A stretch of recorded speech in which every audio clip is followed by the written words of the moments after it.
April 21st, 2025. Today, let's explore the process of electing a new pope in the Catholic Church, when the current pope passes away or resigns. At that time, the Church enters a period called sede vacante, which means the papal seat is temporarily vacant. But that doesn't mean the Church is leaderless. During this time, the College of Cardinals, also known as the Cardinal Electors, takes over temporary governance. Their first task is to organize the Pope's funeral, which lasts for 9 days. This is called Novemdiales, a solemn ceremony observed by Catholics worldwide and attended by many heads of state. After the funeral, cardinals from around the world gather in the Vatican to prepare for the papal election. This usually takes place within 15 to 20 days. During this time, the cardinals stay in a special residence and are completely cut off from the outside world. Wi-Fi and phone signals are blocked. All participants must swear absolute secrecy. Any leak can result in disqualification or serious penalties by the Church. The election itself, called the conclave, happens inside the Sistine Chapel, home to Michelangelo's famous frescoes. Only cardinals under the age of 80 are allowed to vote. In 2025, around 120 to 130 cardinals are expected to be eligible. In theory, any Catholic man can be elected pope, even if he isn't a priest. But in reality, 99.9% of popes are chosen from among the cardinals. The election process includes several key steps. Oath. Before voting, each cardinal swears loyalty to the process and vows total secrecy. The Latin oath is Tester Christum Dominum, which means, I call Christ the Lord to witness. He will judge me.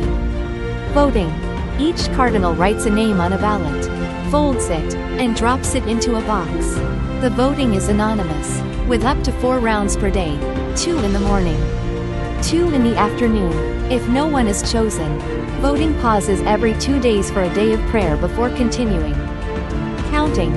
3 cardinals are chosen to count the votes publicly.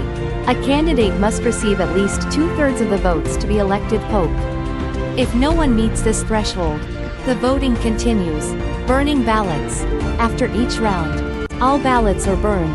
If no pope is elected, black smoke rises from the Sistine Chapel chimney. If a new pope is chosen, white smoke signals the news to the world.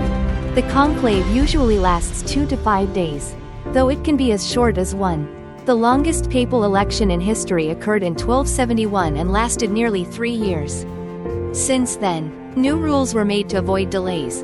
Cardinals must stay inside and are limited to bread and water until a decision is made. Once elected, the Dean of the College of Cardinals asks the new pope, "Do you accept?" If he agrees, he instantly becomes the new pope and chooses a papal name, such as Francis. He then puts on the white papal robe, prepared in several sizes by tailors in advance. When ready, he appears on the balcony of St. Peter's Square. The Cardinal Dean then announces in Latin, Habemus Papam, we have a pope, and presents his name and new title. The crowd erupts in joy. The new pope waves, gives a short speech, and offers his blessing to the entire world. Why is the papal election so important? Because the pope is not only the supreme leader of the Catholic Church, but also the spiritual guide for over 1.4 billion believers around the globe. His decisions can shape the future of the Church and influence global issues, from environmental protection and poverty to internal reforms.